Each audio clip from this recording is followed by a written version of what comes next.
오늘 우리에게 주시는 하나님의 말씀은 사무엘상 25장 32절에서 33절 말씀입니다. 다윗이 아비가일에게 이르되 오늘 너를 보내어 나를 영접하게 하신 이스라엘의 하나님 여호와를 찬송할지로다. 또 내 지혜를 칭찬할지며 또 내게 복이 있을지로다. 오늘 내가 피를 흘릴 것과 친히 복수하는 것을 내가 막았느니라. 아멘.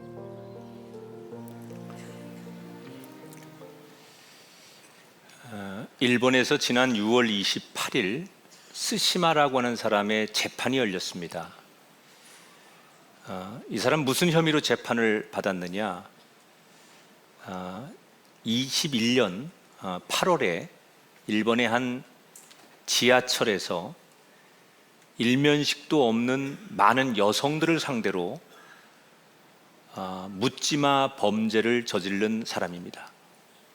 당시에 여성들을 중심으로 한 10명이 피해를 당하게 되고 많은 사상자가 났는데, 이 스시마라는 사람이 왜 묻지마 범죄를 저지르고 재판을 받은 거냐? 그가 법정에서 이렇게 진술을 했습니다. 내가 지금까지 만나고 사귀었던 여성들은 다 나를 무시했다. 그리고 내가 좋아하고 내가 만나는 여자들은 나를 다 깔봤다. 그래서 나를 무시하는 여자들에게 복수하고 싶었다. 그리고 그날도 지하철에서 여자들이 내 앞에 보이는데 누군진 모르지만 여자라는 이유로 내 안에 치밀어 오르는 분노를 견딜 수 없어서 그들에게 보복하는 마음으로 홧김에 그런 일을 저질렀다. 어처구니 없고 무서운 얘기죠. 우리나라에서 이런 일이 있었습니다.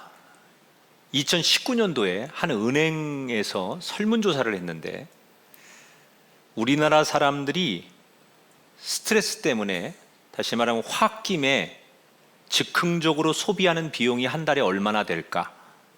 그랬더니 내가 화가 나고 좀 기분이 안 좋으면 소비를 할 때 나타나는 비용이 한 달에 20만 원 7천 원으로 나타났습니다.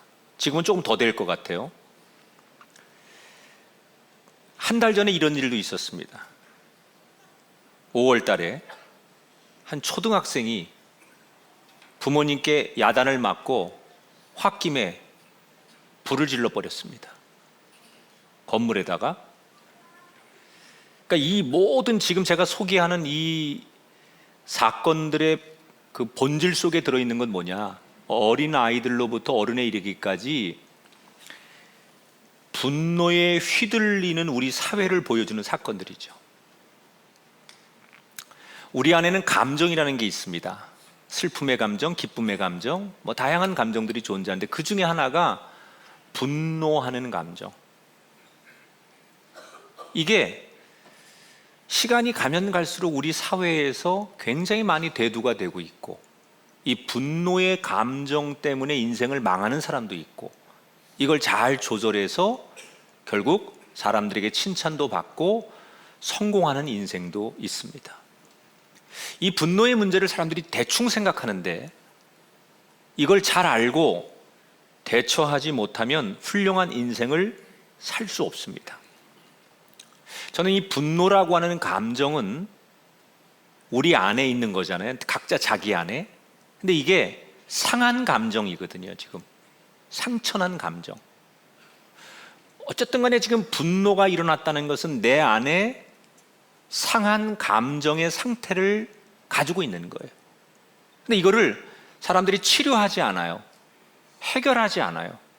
아주 어릴 때 부모로부터 학대를 당했거나 부당한 대우 때문에 어릴 적에 분노라는 감정을 가지고 어른이 되고 결혼해서 자식을 낳고 사회인이 되면 그 감정이 해결이 안 되는 거죠. 여전히 자기 안에 그 상처가 있으니까 몸은 컸고 세상은 변했지만 불쑥불쑥 그 상처가 표현되어서 애꿎은 사랑하는 가족들에게, 심지어 자식들에게, 배우자에게 끊임없는 고통을 안겨주는 사람들. 그러니까 그러니까 이 상한 감정, 다시 말하면 나를 분노케 하는 아픈 이 감정을 어떻게 치료하고 다독이고 내가 이것을 직면할 것이냐, 이건 오늘 교회를 다니는 우리들에게도 대단히 중요한 문제예요. 그래서 우리 안에 일어나는 이 분노를, 화를 어떻게 다스릴 수 있느냐를 오늘 성경이 주는 지혜로 우리가 한번 맞이해 보려고 합니다. 사무엘상 25장에 다윗 이야기가 나옵니다. 다윗은 너무 잘 아는 사람 아닙니까? 우리가 이스라엘의 참 위대한 왕이죠. 이 다윗은 베들레헴의 유지인 2세의 막내 아들로 태어나요. 그랬다가 어느 날 전쟁에서 골리앗을 한 번에 이기면서 정말 세상 사람들의 주목을 받는 전쟁의 영웅이 되고 이스라엘 영웅이 되는 사람이에요. 사람들은 이 영웅이 남은 인생은 탄탄대로를 달릴 줄 알았어요.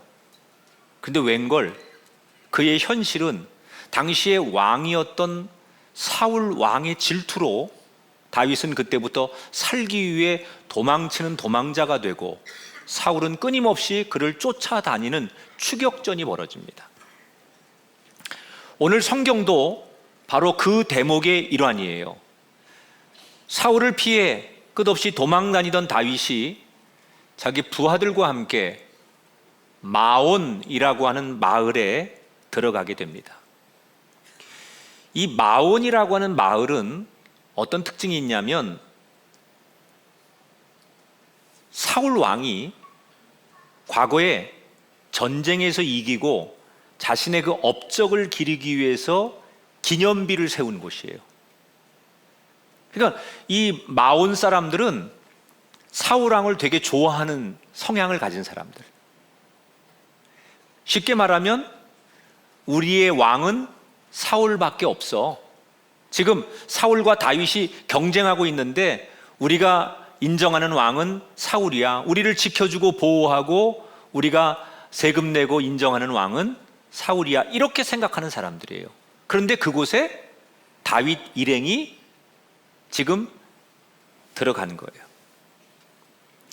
자, 거기서 어떤 일이 있었느냐?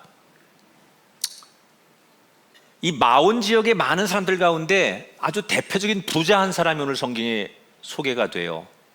이름이 나발이에요. 이름이 좀 거시기 하죠. 노발대발도 아니고 나발. 이름에서 벌써 이 사람 좀 약간 그렇잖아요. 이름 잘 줘야 돼요. 학중 이런 이름 줘야 돼. 이 나발이라는 사람이 그 지역이 제일 부자예요. 얼마나 부자였냐면 그 당시에요, 양 3,000마리를 키우고요, 염소 1,000마리.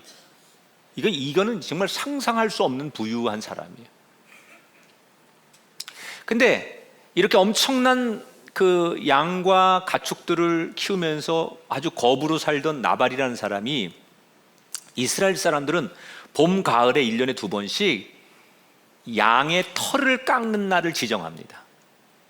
이 날은 완전히 축제예요.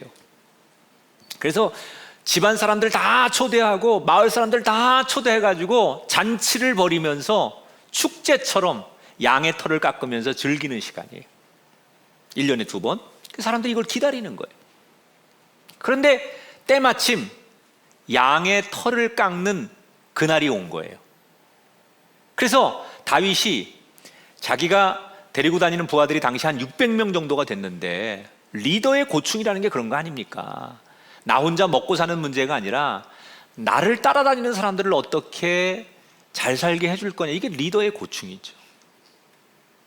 이들에게 먹을 것, 잠자리 뭐 이런 것들을 제공해야 되는 다윗으로서는 때마침 마을에 축제가 벌어지고 사람들이 다 좀 이웃들을 초대하는 날이니까 이것을 기념해서 양식을 좀 얻어야 되겠다, 이렇게 생각해서 자기 부하들 몇 명을 나발에게 보냅니다.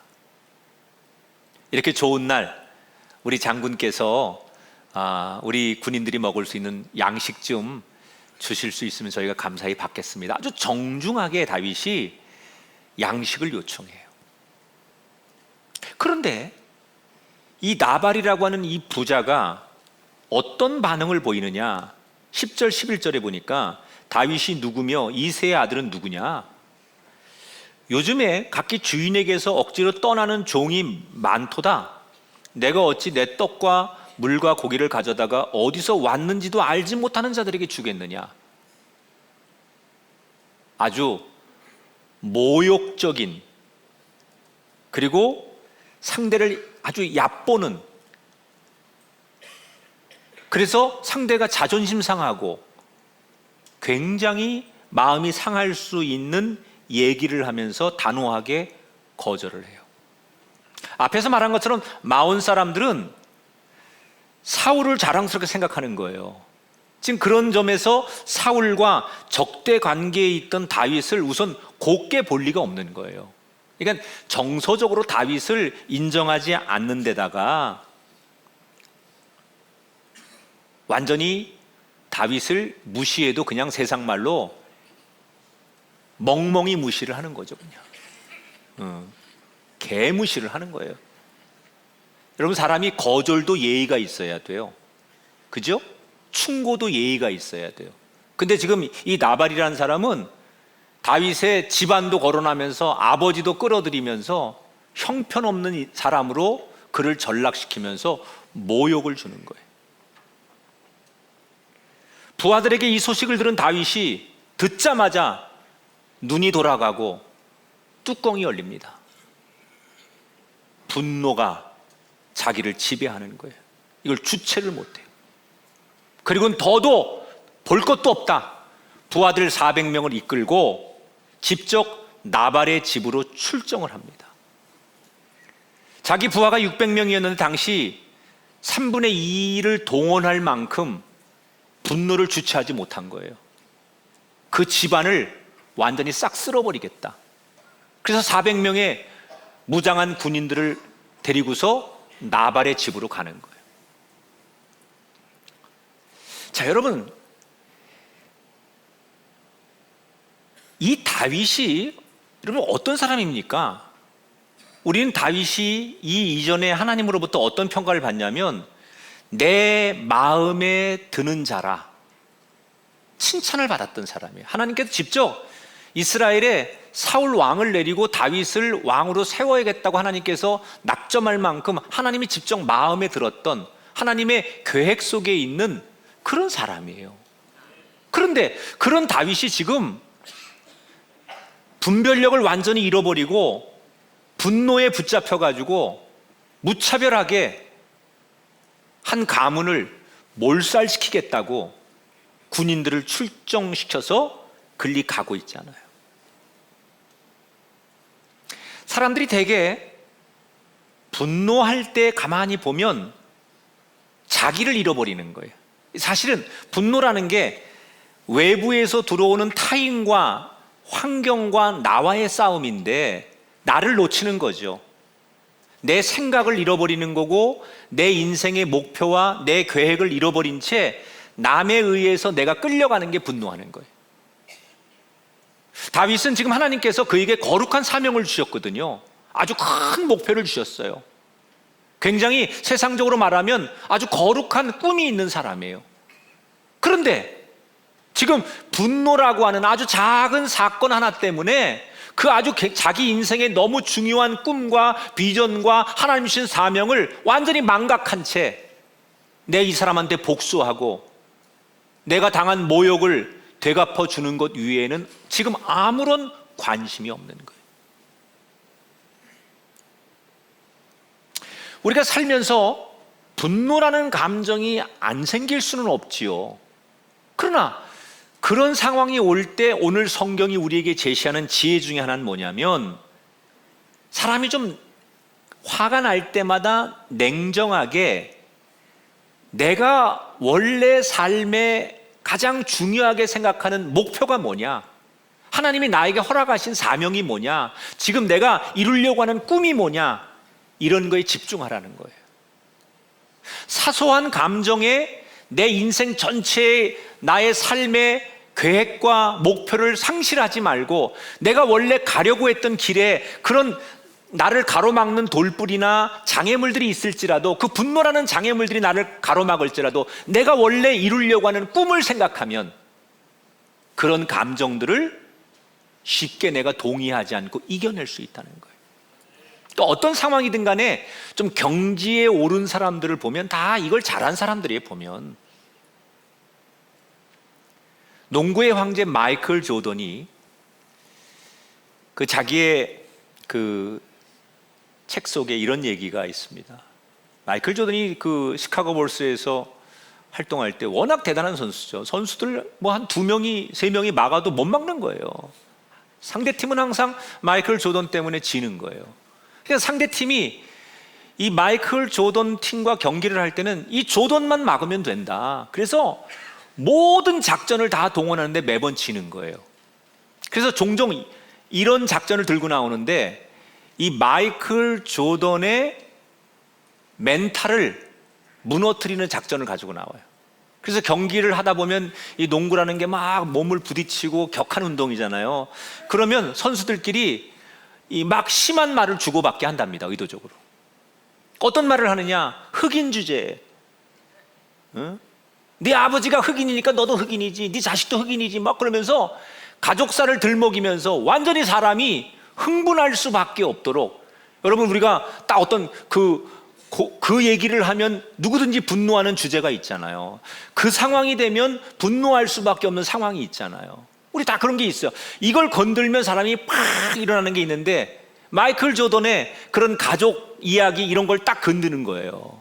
그러면 당연히 웬만한 선수 같으면 그 순간 그걸 못 참고요. 너 뭐라고 그랬어? 그리고 농구공 다 팽개치고 뭐 농구고 뭐고 경기고 뭐고 막 가서 주워받고 뭐 그러면서 이제 퇴장당하고 경기는 끝나는 거죠. 이게 적들의 상대편의 작전인 거예요.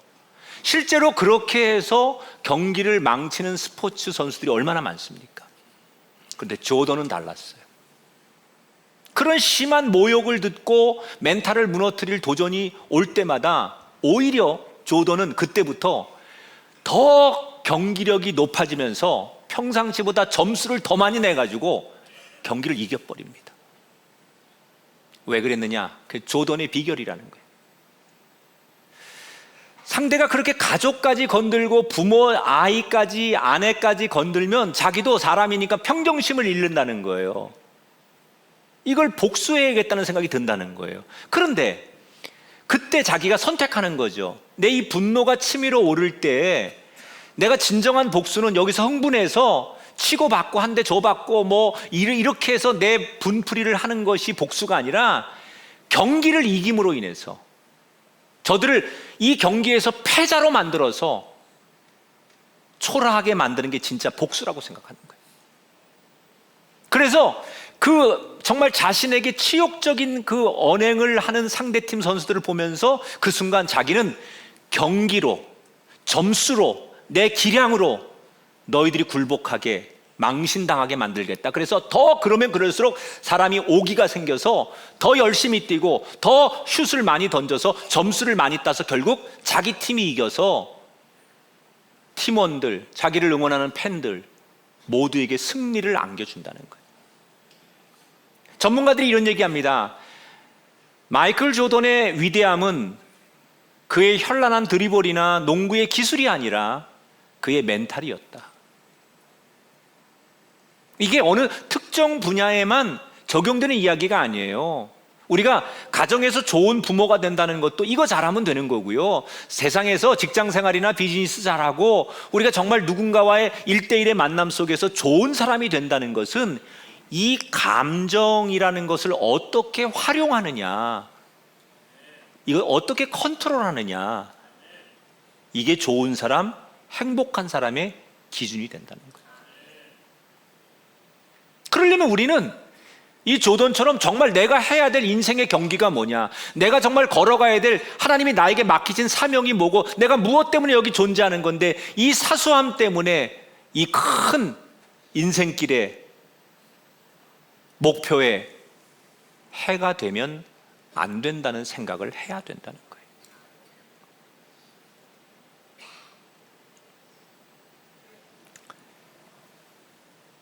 사람은 요즘 현대인들이 왜 이렇게 뭐 몸 만드는 거 되게 열풍이잖아요. 보면 뭐 이 SNS에 보면 뭐 저하고 이제 마파라는 사람들 모르는 사람도 엄청 많은데 보면 그냥 막 이렇게 요즘 이렇게 남자들은 말 근육 같은 거 만들어 가지고 젊은 뭐 나도 나 한번 내 이제 인생 뭐 하기 전에 내가 꼭 한번 몸 한번 만들어 봐야지 나도 막 그런 생각이 드는데 한 번도 안 돼요 그게. 근데 막 진짜 어떤 남자들은 정말 남자가 봐도 야 몸을 너무 멋있게 만든 그런 사람도 있고요. 근육이죠 근육. 근데 사실은 이게 근육은 전문가들 얘기는 나이가 먹어서 다 퇴화해도 근육은 퇴화하지 않는데요. 그래서 아무리 나이가 먹어도 근력 운동을 하면 근육은 계속 생기는 거고 이 근력이 유지돼야만 이게 힘을 쓸 수 있고 자기에게 오는 것들을 저항할 수 있는 거죠. 또 어떤 사람은 지식의 근육이라고 해서 지적 근육이죠. 뭐 전문 분야에서 공부를 해가지고 학위를 따고 자격증을 따고 그래서 그 사람에게는 아주 그 지적 근육이 많은 사람, 그런 것도 대단히 훌륭한 거예요.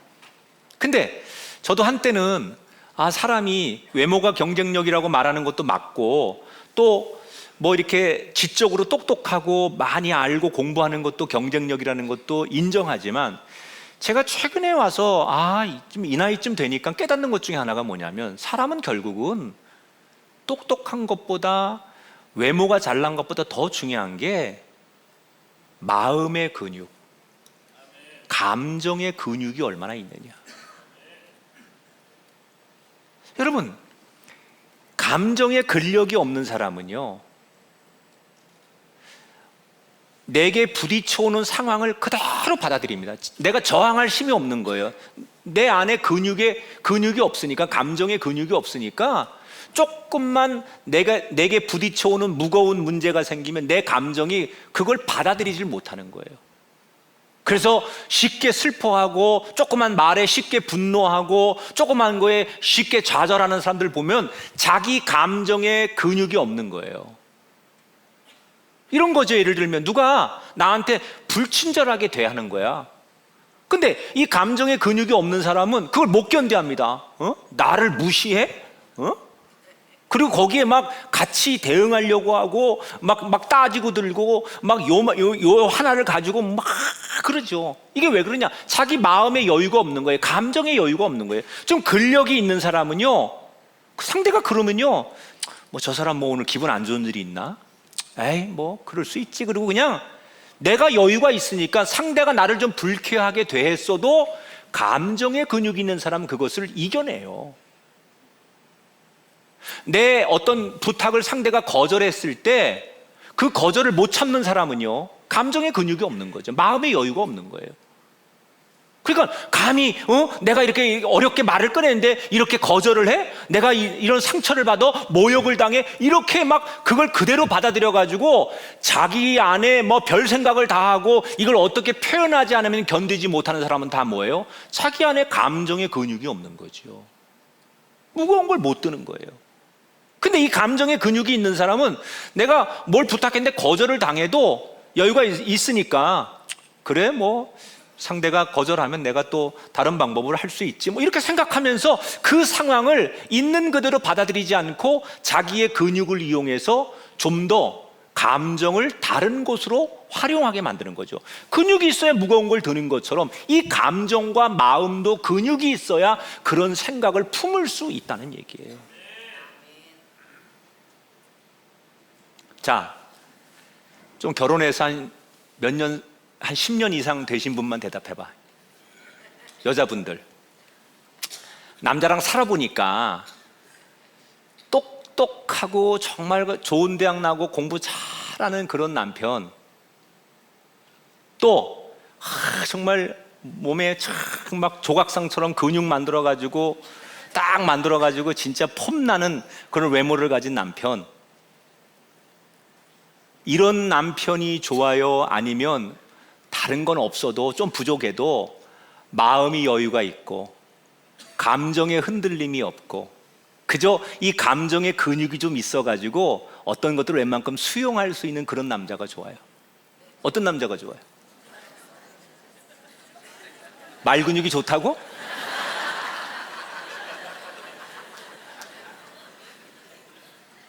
그렇죠. 이제 뭐 결혼할 사람들에게 물어보면 좀 헷갈리는 대답이 나오지만 사실 좀 인생을 살아본 사람들은 어떤 남자가 좋은지 다 알지요. 그거 뭐 아무리 멋있으면 뭐해.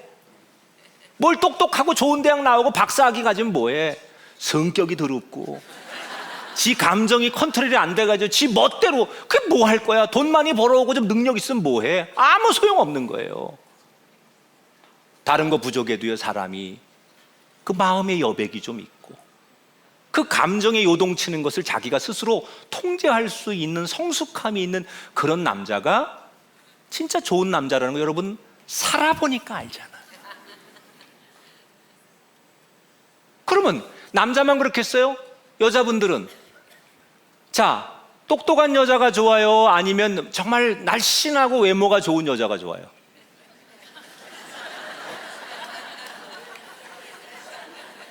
이렇게 물어보는 사람들이 다 뭐라고 대답한 전에 남자들은 이쁜 여자가 좋아요.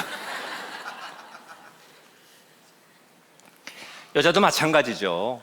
이런 감정의 근육이 있는 사람, 뭐 외모가 뭐 아름답고 뭐 그래도 그 정말 요동치는 감정 이랬다 저랬다 막 그리고 막 이게 마치 무슨 조울증 환자처럼 감당이 안 되면요 못 삽니다. 난 그래도 그런 여자가 좋다는 사람 살아봐. 여러분 사람은 누구나 다 좋은 사람이라는 이미지가 어디서 나오느냐? 똑똑해서가 아니에요. 외모가 좋아서가 아니에요. 좋은 사람이라고 뒷모습에 평가를 받는 사람들의 대부분은 이 마음의 근육이 풍성한 사람이에요. 지금 다윗은 이게 없는 거죠.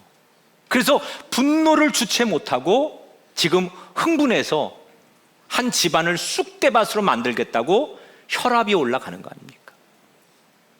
여러분 생각해보세요. 저와 여러분 모두 다 성인 아닙니까? 성인 정도 되면 사실 그 분노라는 감정이 내 안에 있는 거잖아. 여러분 안에 있는 거잖아. 밖에 있는 게 아니잖아요.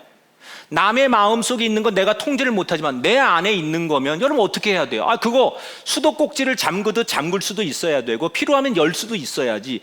내가 내 마음의 감정을 컨트롤을 못한다. 아니 내 건데 내 안에 있는 건데 그걸 내가 통제를 못해.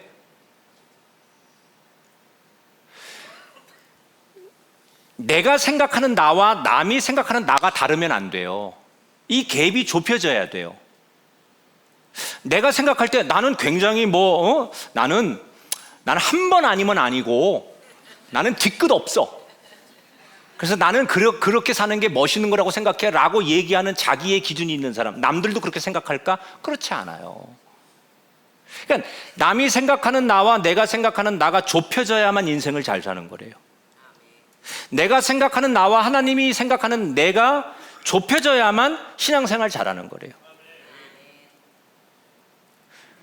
여러분 우리가 그걸 컨트롤할 수 있어야 돼요. 내 안에 있는 내 감정을 컨트롤을 못해서 그냥 걔가 나를 마음대로 끌고 다니고 마치 나는 아무것도 못하는 사람처럼 분노하고 한번 뚜껑 열리면 감당이 안 되는 사람이 된다는 거,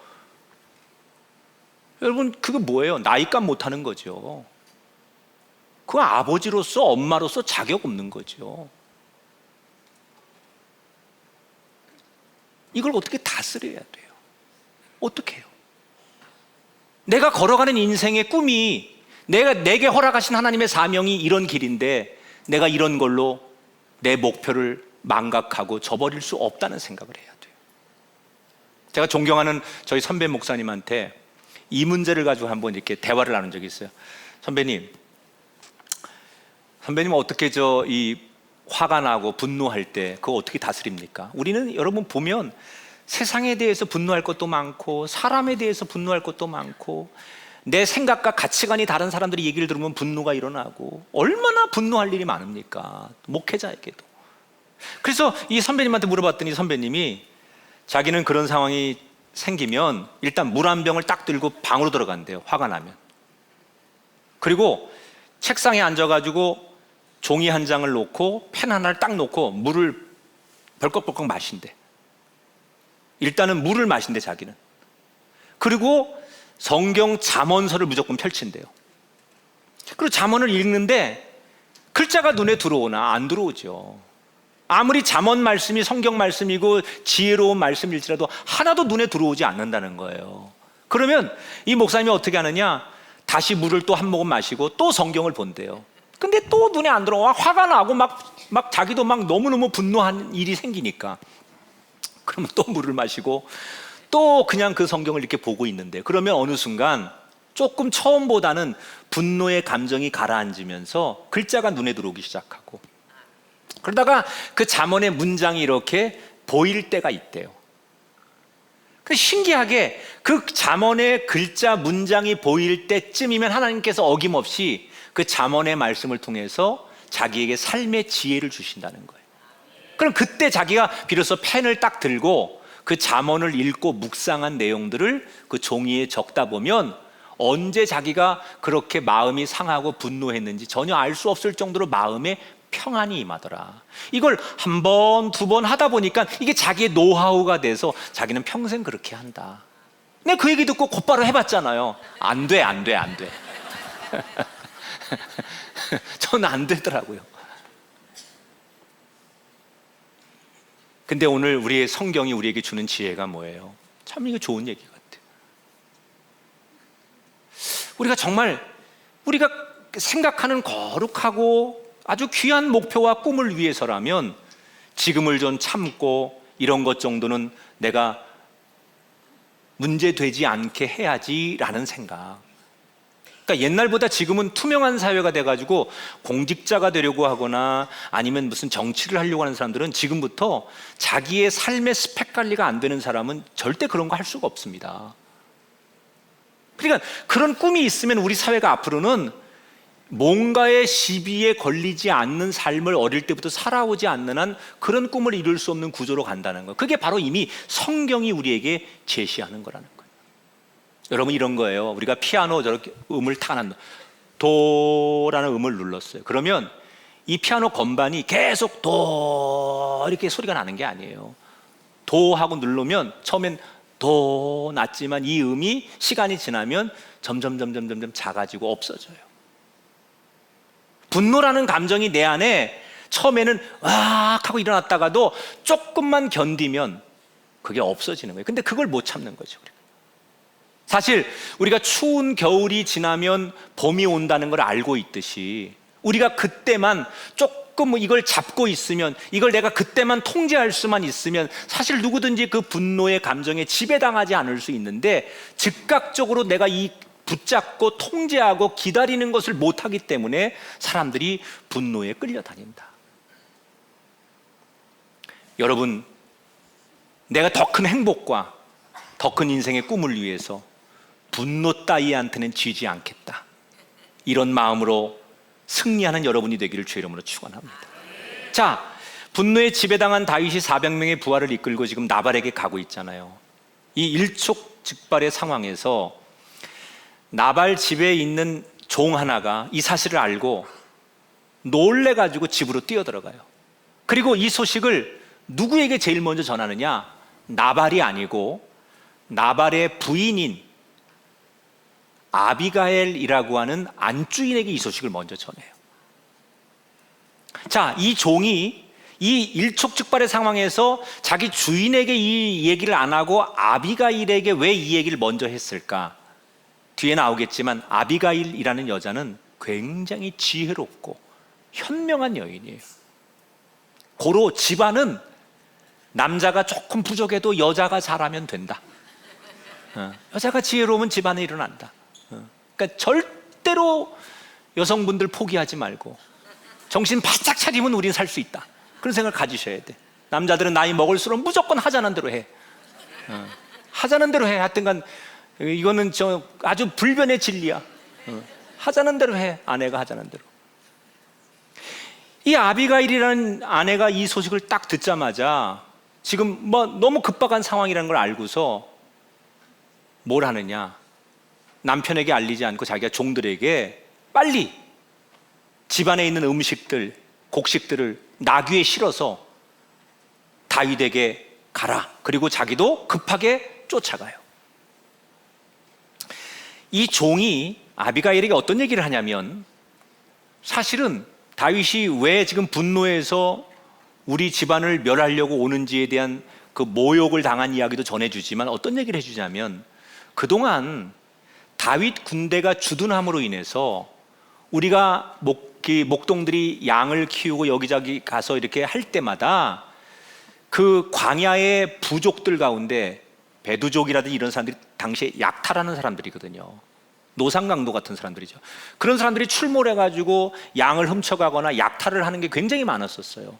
그런데 다윗 군대가 주둔을 하니까 그런 불량배들이나 광야의 이런 강도들이 출몰을 못하는 거예요. 그래서 사실 다윗이 들어온 이후에는 양들을 이 광야의 약탈자들에게 빼앗긴 적이 없이 정말 시너지가 난 거죠. 그래서 혜택을 본의 아니게 많이 본 거예요.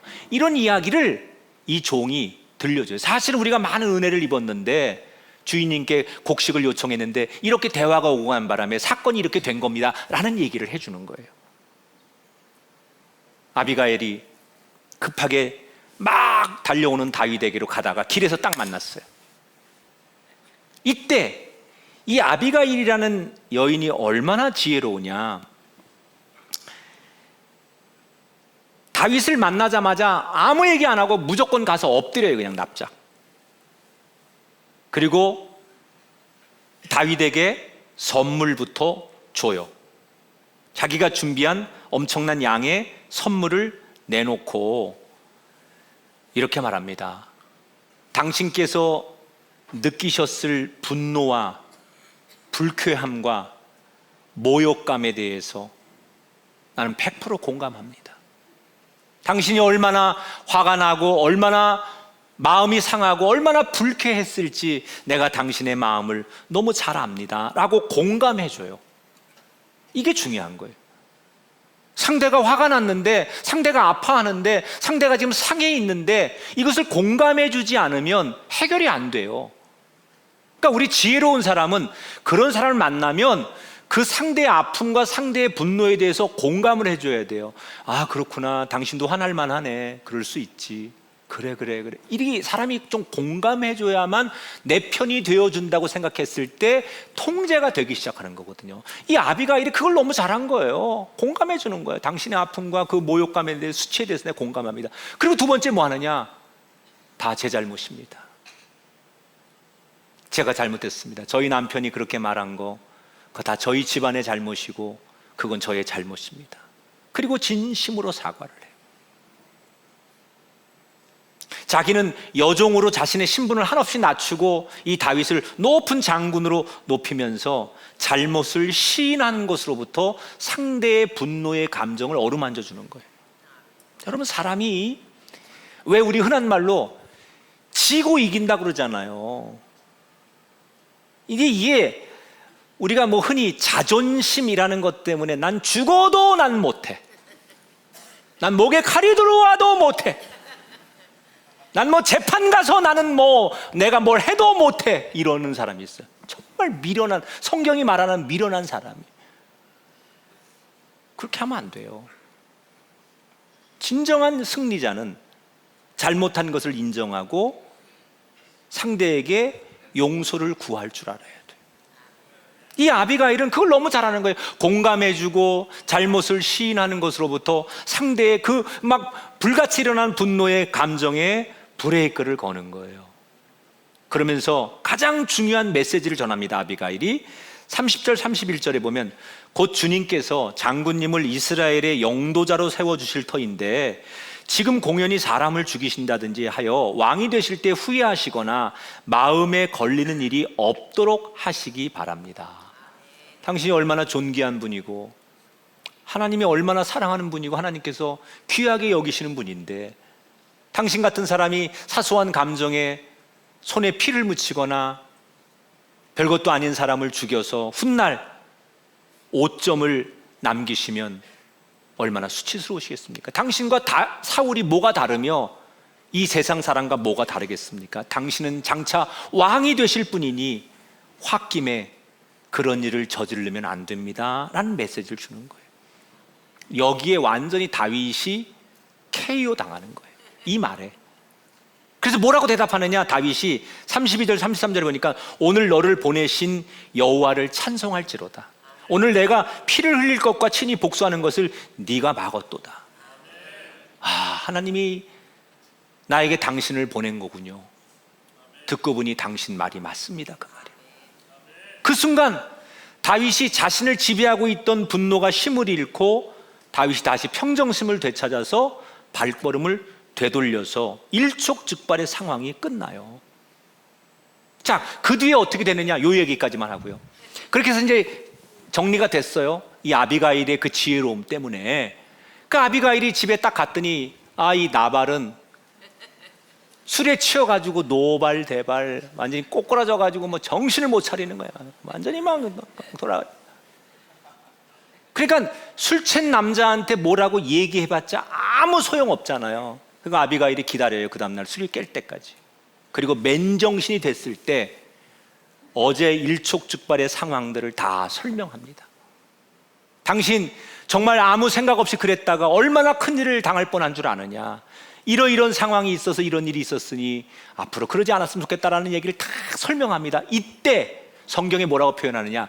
이 이야기를 다 들은 이 나발이 그런 일이 있는 줄 모르고 있다가 그런 일이 있었다는 얘기를 듣고 두려움에 온몸이 돌처럼 굳는다. 성경이 그렇게 표현해요. 충격을 받는 거죠. 그리고 결국은 열흘 만에 이 사람이 나발이 죽습니다. 더 재밌는 건 뭔 줄 알아요? 아비가일이 혼자가 되잖아요.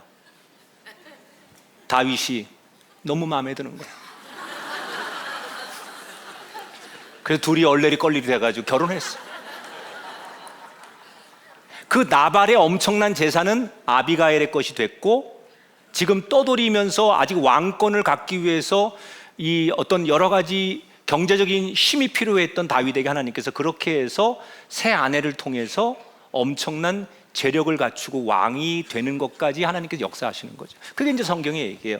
자, 다른 거 다 잊어버리고 뒷얘기만 관심 있는 사람이 있어. 다윗은 운도 좋아. 이야, 나도 어디 살다가 그런 사람 하나 안 걸리나 뭐. 온통 관심이 거기 있는 사람이 있어요. 여기 말고 지금 딴 데서 예배하는 사람들과. 자, 제가 드리고 싶은 얘기예요. 다윗이 그 분노를 멈추게 된 게 뭐예요? 그 여인의 그 작은 소리에 귀를 기울였다는 거죠. 근데 당시에 남성 중심의 가부장적인 사회에서 여성은요, 절대로 이런 걸 협상할 위치에 있지도 않고요, 상대들은 여성을 대화의 파트너나 자기가 들을 만한 상대라고 여기지 않습니다. 그 당시에는. 원래 율법에는 남편에게 이런 사실을 알리지 않고 아비가일이 다윗을 만나러 간 자체만으로도 율법엔 큰 죄가 돼요. 그만큼 여성의 인권이나 여성의 가치를 한없이 인정하지 않는 때예요. 그게 사회적인 보편적인 기준인데, 다윗은 그 한없이 보잘것없는 여인의 작은 소리에 귀를 기울여 들었기 때문에, 그 소리를 들었기 때문에 자신의 분노를 다스릴 수 있었다는 거예요. 자, 우리가 분노할 때 꼭 기억해야 될 게, 화가 나면 의도적으로 뭘 해야 되느냐? 들어야 돼. 사람이, 이 분노하는 사람들의 특징 가운데는 남의 말을 안 들어요. 옆에서 조근조근 자기를 위해 하는 얘기를 안 들어. 그 망하는 거예요. 그러면 어떻게 해야 되느냐? 들어야 돼. 이걸 이기고 싶으면 내 감정을 내가 어떻게 하든지 통제하고 다스리고 싶잖아요. 그러면 여러분 뭘 해야 되냐? 다른 거 하지 말고, 그래 지금은 듣자. 들어. 말을 하지 말고 들어요. 내가 이래서 화가 나고 난 한 번 뚜껑 열리면 난 눈에 뵈는 게 없어, 이렇게 말하지 말고 그때는 입을 다물고 들어. 그러면 하나님께서는 아주 미천한 작은 자를 통해서라도 나에게 내 마음에 평화를 주실 소리를 주신다니까. 하찮은 여인이지만 그 여인의 하는 얘기를 통해 하나님께서 선택하셔서 장차 이 나라의 왕으로 구원의 계획을 이루실 당신이 이 개인의 사사로운 복수로 사람을 죽이고 피를 흘리면 되겠습니까? 그 말을 들으면서 다윗이, 맞다, 내가 지금 뭔가에 씌였구나, 내가 뭔가 지금 잘못됐구나라는 그 이야기를 들음으로 자신의 마음을 정리했다는 거예요. 하나님이 나귀를 통해서도 말씀하시잖아요. 그러니까 우리에게 누구를 통해 말씀할지 몰라요. 보세요. 집에서 가정에서 부부가 막 싸우고 있는데 저쪽에 한쪽에 아기가 갓난 아기가 막 애타게 우는 거예요. 그러면 그 싸우는 부부에게 하나님은 그 애타는 어린 아기의 울음소리를 통해서 너희들 그러면 되느냐? 그 메시지를 주시는 거죠. 그 아기의 울음소리를 통해서. 우리가 분노를 견딜 수 없을 때 그저 자연 앞에 나가서 그 노을 지는 그 석양을 보면서 그 노을이 주는 메시지가 있잖아요. 이 바람이 시원하게 이렇게 불어오면서 내 이마에 스쳐갈 때 주는 메시지가 있잖아요. 빨간 꽃, 파란 꽃, 뭐 초록색 이런 자연을 보면서 하나님께서 주시는 메시지가 안 들려요?